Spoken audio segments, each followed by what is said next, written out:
El IMSS está listo para asumir su parte en este esfuerzo, las 12.7 millones de vacunas de influenza que nos corresponden a nosotros aplicar, las casi 7 millones de vacunas de COVID que están planteadas que apliquemos nosotros, desde luego a nuestro personal, pero también a adultos mayores, personas con comorbilidad, a quienes está indicada esta vacunación.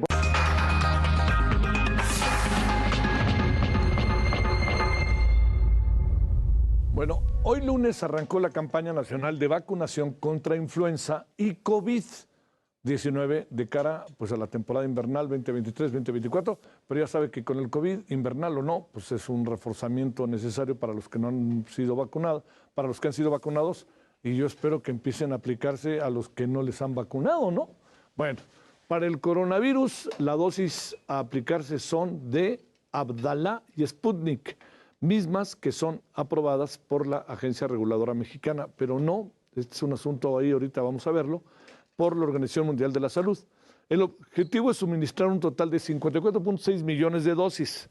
Se aplicarán a personas con condiciones vulnerables, adultos mayores de 60 años y más, personal de salud, embarazadas, mujeres embarazadas y a quienes tienen entre 5 y 59 años que tengan comorbilidad de riesgo, ¿sí? Bueno, COFEPRIS recibió en este contexto 4 solicitudes de 3 farmacéuticas para que les permitan comercializar vacunas contra el COVID-19 en México: Moderna, AstraZeneca y Pfizer. La comisión informó que deben solicitar una sesión con el Comité de Moléculas Nuevas. En caso de tener una opinión favorable, se debe ingresar la información técnica y legal necesaria para la evaluación. Yo le vuelvo a decir, a mí me sorprende un poco todo esto porque pues, son las vacunas que nos pusieron. Yo me llevé 2 Pfizers, ¿no? Cuando me tocó mi turno. Bueno, para hablar de estas solicitudes de las empresas farmacéuticas, el inicio de este periodo de vacunación para la comercialización, le queremos agradecer al doctor Javier Tello, médico cirujano y analista en políticas de salud. Querido Javier, ¿cómo has estado? Muy buenas noches, gracias por tu tiempo. Hola Javier, buenas noches, qué gusto. Gracias. A ver, primero, que sean Abdala y Sputnik, esta disyuntiva que hay, que por un lado son aprobados por COFEPRIS, pero por otro lado no necesariamente por la Organización Mundial de la Salud. ¿Esto cómo lo tenemos que ver ahora sí que los ciudadanos? Mira, diste en el clavo. Lo único que estamos viendo es una decisión brutalmente ideológica y que, bueno, fue tomada, por un personaje que ya afortunadamente no se encuentra dentro de la administración pública, pero que realmente se trataba de eso, de comprar única y exclusivamente para favorecer al gobierno de Cuba. Algunas, como no alcanzaban, yo tengo dudas serias de que Cuba tenga la capacidad de abasto para tantas, entonces nos completamos con vacunas de Rusia, que dice el secretario de Salud que nos las regalaron 10 millones de dosis y que les vamos a comprar más, cosa que es sorprendente dados los problemas bélicos que tiene en este momento Rusia, ¿no?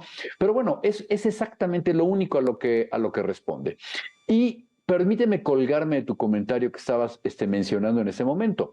Sorprende bastante, sobre todo porque ahora tenemos un nuevo procedimiento con el cual se le va a dar o no un visto bueno a 3 fabricantes de vacunas para que puedan meter sus papeles a COFEPRIS que les autoricen una comercialización. Esto hay que decirlo primero que nada de una manera muy clara, Javier. Me parece que es algo muy positivo, me parece que es un procedimiento que COFEPRIS realizó. Hoy estuve viendo las 2 comparecencias de las 2 empresas que fueron el día de hoy. Y me parece que es bastante correcto. Ojalá, primero que nada, esto se repita de ahora en adelante. Esta sea la tónica para todos y cada uno de los insumos para la salud en el futuro. Que no haya un medicamento, vacuna o dispositivo médico que no pase por ahí. Eso me encantaría verlo. 2, hay que decirlo. Este proceso no hubiera sido posible si Hugo López-Gatell permaneciera en el puesto.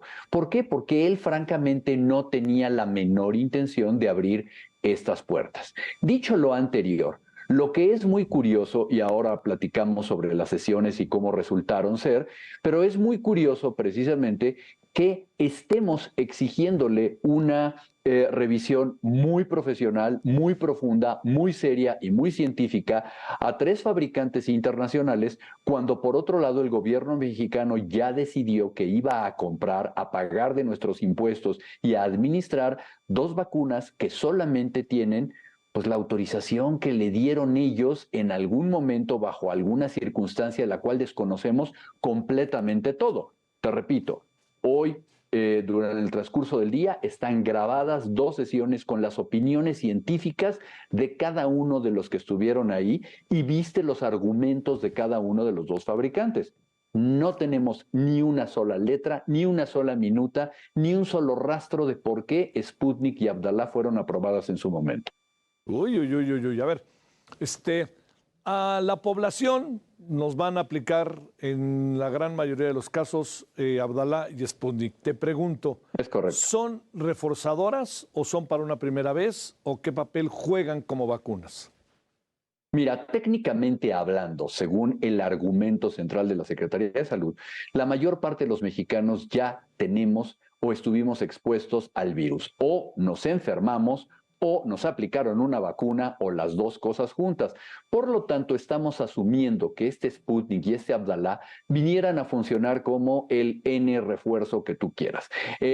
A menos de que fueras una rarísima persona o alguien o un recién nacido, no lo sé cuál sea el argumento que vayan a tener en ese momento, pero la mayor parte de los mexicanos lo tienen así y es exactamente lo que están argumentando. Están argumentando también, ¿sí?, que bueno, realmente la variante actual dominante, la XBB, pues no tiene una letalidad, no tiene un gran rango de complicaciones, que no es tan importante, etcétera. Pero por el otro lado fue una de las exigencias que el día de hoy hicieron que no se le diera un visto bueno favorable a la vacuna de AstraZeneca. Entonces, a ver, ¿es importante o no es importante? Si sí es importante, entonces, ¿por qué Abdalá y Sputnik van a ser aplicadas? Si no es importante, entonces, ¿por qué no se le dio un punto de vista favorable a la vacuna de AstraZeneca? Son inconsistencias. Mira, la realidad es que no nos hagamos bolas,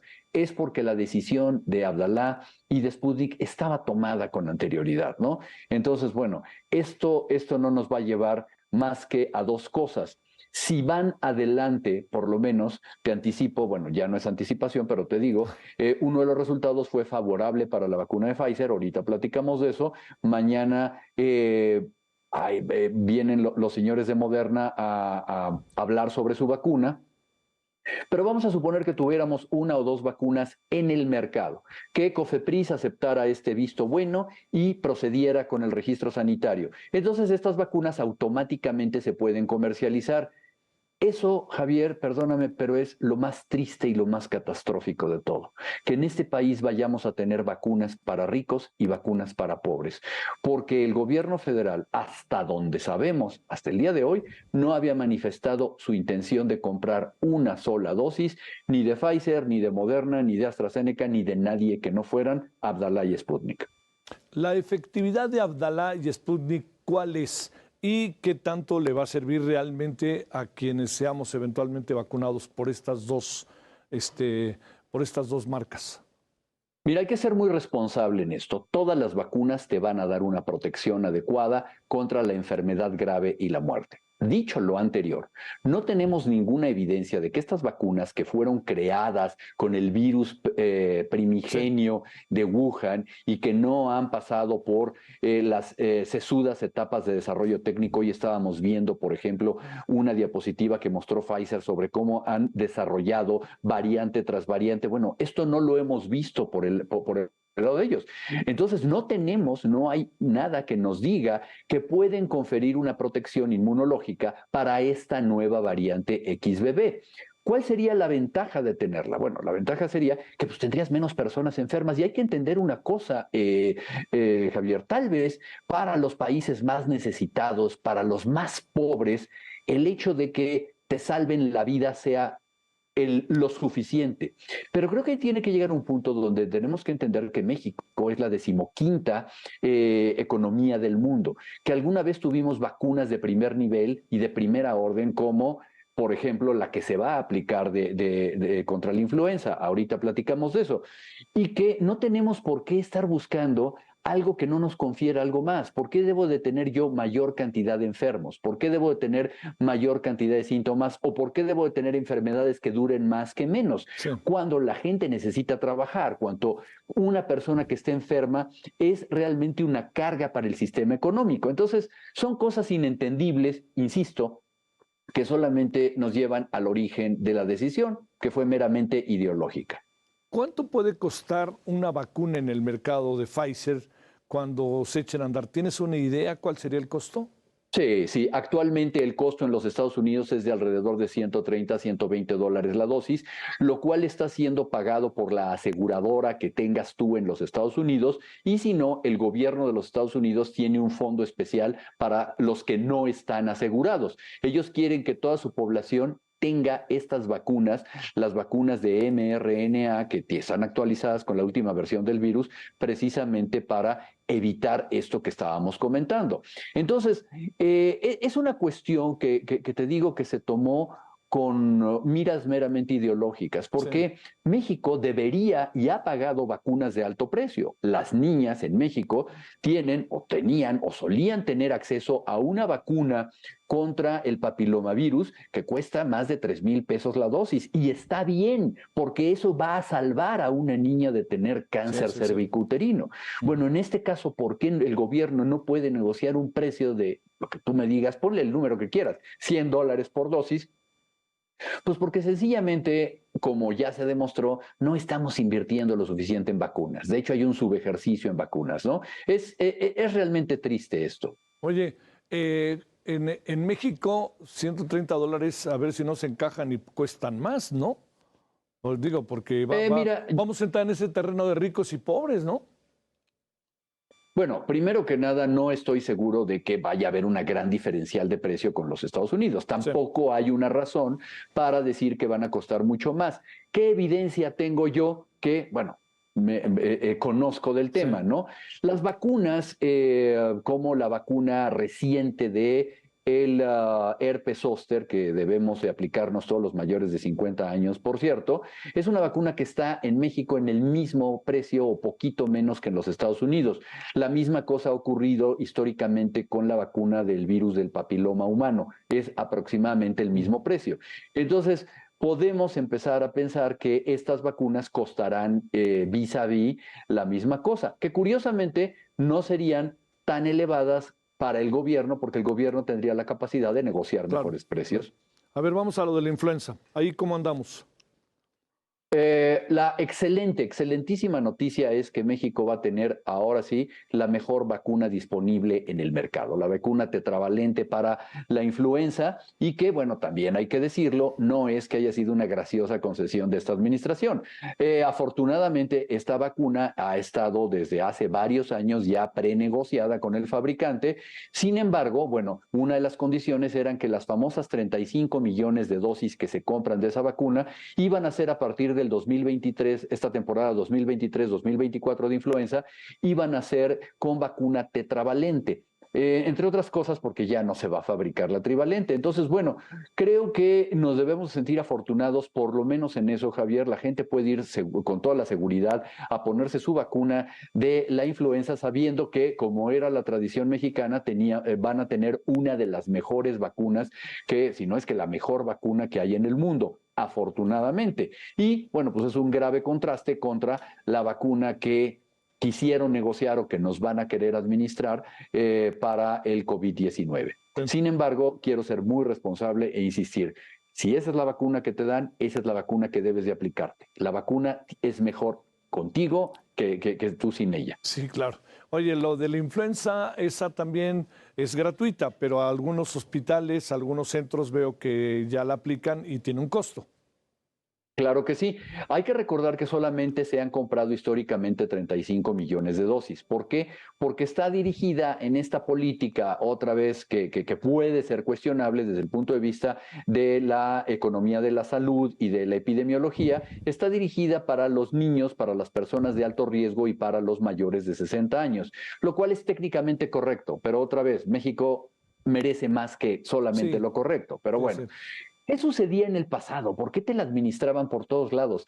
Porque otros gobiernos estatales, y hay que decirlo aquí, el gobierno de, por ejemplo, de Miguel Ángel Mancera, compraba muchas vacunas ellos como gobierno de la Ciudad de México. Lo mismo hacía Jalisco, lo mismo hacía Nuevo León. Entonces tú siempre veías que había excedentes de vacunas contra la influenza y por eso todo mundo le tocaban casi gratis, ¿no? Bueno, aquí va a haber 35 millones de dólares, perdón, de dosis compradas, por lo tanto, la gente tiene acceso de cualquier manera en el sector privado y la vacuna va a estar disponible como siempre ha estado con el médico de su confianza o ya se aplican en algunos consultorios de algunas cadenas de farmacias.